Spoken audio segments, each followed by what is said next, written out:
Greetings and welcome back to Pasta with Pasta. Today I am not making a request for the second episode in time, to be honest, but I will be making a recipe I know from my mother and which we used to cook quite often in the past.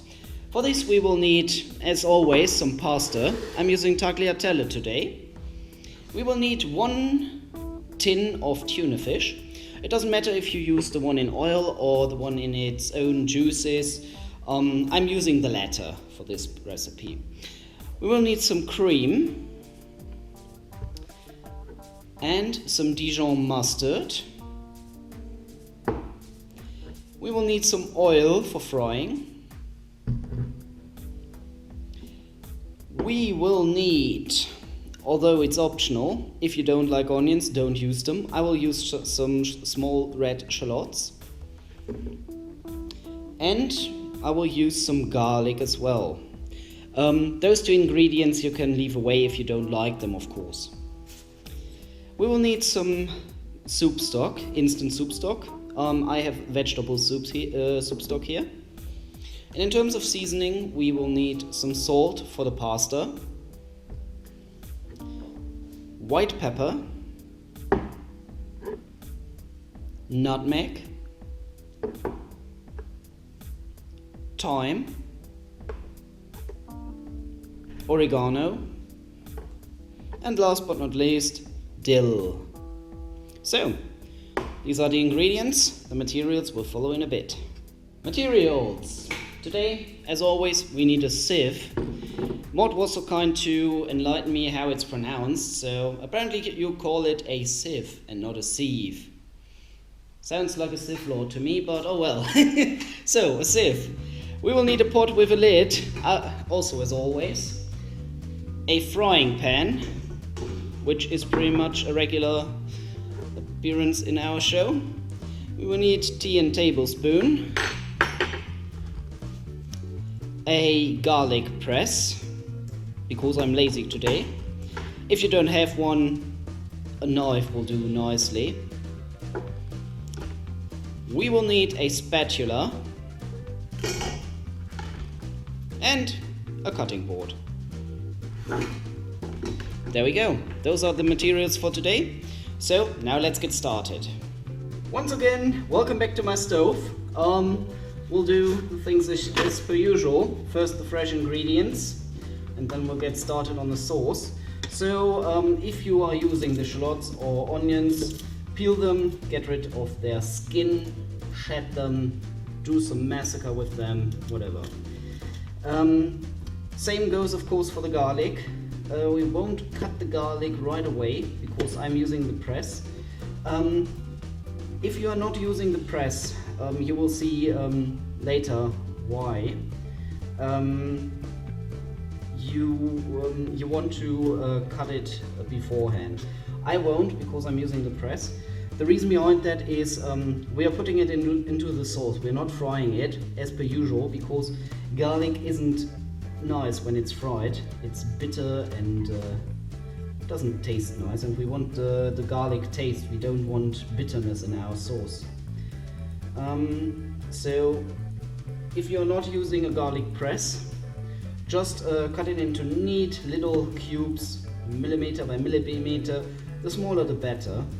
It's a lot of work, so I'm not doing it today because I don't know. Today I'm having a lazy day. Yeah, so I can use it like this. If you are using only the knife, just do that. Anyways, I'm peeling the onions as well, and I bring you in again when I've done that. I have skinned the onions alive, so we can keep them like that for now. The tin of tuna. If you open it, you will notice there is a lot of juice in there, as you can see here. So I will get rid of all of the juice in there. If you have the tuna in oil, you can use some of the oil for actually frying instead of using the vegetable oil as I am. In terms of the onions, you can cut them into pieces as you like them. I like them a little bit bigger, so I will cut just half rings like this. But if you want them to be smaller or bigger, I don't know, you can do that as well, of course. It's your kitchen. This is mine, so I'm doing what I want. Deal with it. As you can see, the onions are now neatly cut. So I can now get some oil into the frying pan. About a tablespoon, I'd say. Turn on the stove, the right plate, I mind you. Not on the highest level possible. I always go for a bit more than 2/3 of it. And for now, put the onions in there as well. Get rid of the cutting board. And the tuna, as you can see, I pressed out the liquid a bit. Not all there is, so I didn't press like a few tons on it. Because we will fry that as well. First of all, we have, of course, we've got to wait for my quite slow stove to actually get hot and fry the onions a little bit. Right, yeah, I'll bring you back in when that is the case, because I don't think you like waiting. Alright, the onions have started frying now, which is perfect, of course. And I can smell them already. And if you haven't noticed by now, I really love the smell of onions being fried. I just want them to get a little bit hot and warm. So, a little bit transparent if you want. And I'm keeping on the 2/3, about that, so we don't burn them. And by now we can put the tuna in, the whole tin. Oh well, let's take one of the spoons. Oh, the fork will do nicely as well. Just take anything and get the tuna out of there so it can be burned alive as well. Don't need that anymore. So, now we want to fry it and be careful not to burn it. Mind you, the tuna is already cooked, so you actually don't have to cook it until it's well done. I just want to have some roast flavor to it, so that it has seen some heat and is not just cooked. Also, I can make the pieces a little bit smaller, so we got all the little Tunafish fibers, or do you say fibers? I have no idea. In there, split evenly, so we don't have big chunks of tuna left. But that is just how I like it. If you like big chunks of tuna, go for it. You don't need to fry it, but it gives a nice aroma. Right. And now it stinks of fish in here. And today's fish will not be trout a la creme. Perfect. Notice how the tuna got a little bit, just a little bit of color. It went a little bit more pale, and that's about all we need. So I'm now taking the cream, just the whole thing, put it in there, get rid of the trash, and now split it evenly and put down the heat to a little bit below 2/3 of your maximum level. And this is a good moment to actually start cooking or preheating the pasta water. I already put water in there, so now put the salt in there, about a tablespoon. There we go. Turn on the stove to maximum level so the water can start cooking. And we will now attend our sauce. So, cream is in there, so we can now use some flavor. Take about a teaspoonful of the mustard. There we go. We will need another teaspoon, or the same if you only have one, of, why is that still closed? Yeah. Around 1 flat teaspoon of the soup stock, which is mostly for salt. Then now dill, Nice. Oregano.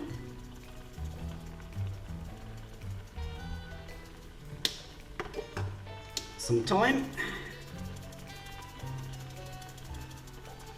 Give me, baby, some more thyme. And some nutmeg. Not too much. And of course some white pepper. Alright, now we want to mix it and turn down the heat a little bit. So around, I have now 4 of 9, so a little bit below half, maybe a little bit lower. If you don't like very thick sauces, you want to cook it on a very small heat level, because the mustard, the tuna and the cream will actually merge in a quite thick sauce. And to prevent that, you can only use less heat, so not that much water will evaporate. Yeah, I'm now waiting on the pasta water to cook, and this sauce will slowly get the consistency I like, which is very thick indeed, because I want to put the pasta afterwards in there. So you want to keep stirring of course, so nothing burns.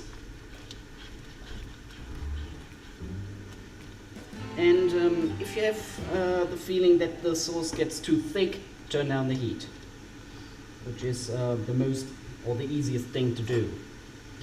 I will now go ahead. If you cut the garlic just like that, you can now insert the garlic. I will just put the cloves into my garlic press and put it in there. Because we have turned down the heat, that is not a big problem at all. Come here, you. Problem with the garlic press though is you don't get the entirety of the garlic, but it's a lot less work. So now just pull that in there. Okay, don't need that anymore, and keep stirring. As you can see, a lot of water has already evaporated, so we'll turn down the heat to about 2 of 9, which is not much at all. As you can see, this sauce is quite easily made and quite fast. I have to keep stirring so it doesn't get too thick. Yeah, to maybe a little bit lower the heat as well. But yeah, you don't want to keep it cooking the whole time. Anyways, I will now wait for the pasta water. Keep stirring every now and then. All the spices which I wanted to use are in there right now. So I can lay back a bit, wait for the pasta water and bring you in when it cooks so we can put in the pasta. And afterwards we are nearing the moment where we can serve. So I will see you in a few minutes when the pasta water is cooking. Ah, that looks good. So, water is boiling now, or nearly. So, I've already set the timer, 6 minutes it is now, for the tagliatelle. So, put them in there. Turn down the heat immediately to about 2/3 of your maximum level. And don't forget occasionally stirring, so the pasta doesn't burn, and start the timer. And I shall bring you back in about 6 minutes when we are ready to serve. The heat on the sauce is now only on minimal level. You can turn it out entirely as well, which I will do right now, to be honest. It is just one big bunch of creamy tuna, oniony goodness. So to show you this consistency, yeah, this is a little bit like Tunafish salad you get on some sandwiches. It's exactly what I want. Okay, so I'll see you again in about 5 to 6 minutes. Alright, 15 seconds left. So one last stirring across. We can now turn off the heat entirely. Get rid of the timer. And I can now take the noodles out of there. Right like that. And into the pan they go. There we go. Perfect.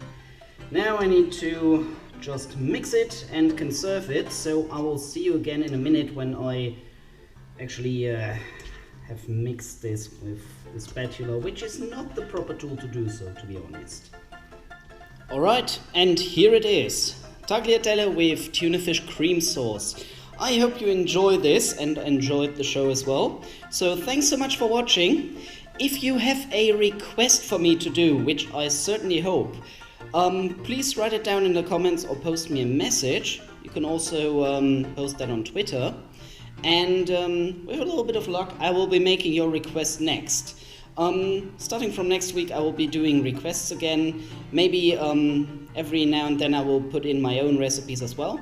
Depends on how many requests I have. So, again, thanks so much for watching. If you liked, like, comment, share, subscribe. And I certainly hope to see you next time as well. So, until then, yours faithfully, the Pastafarian.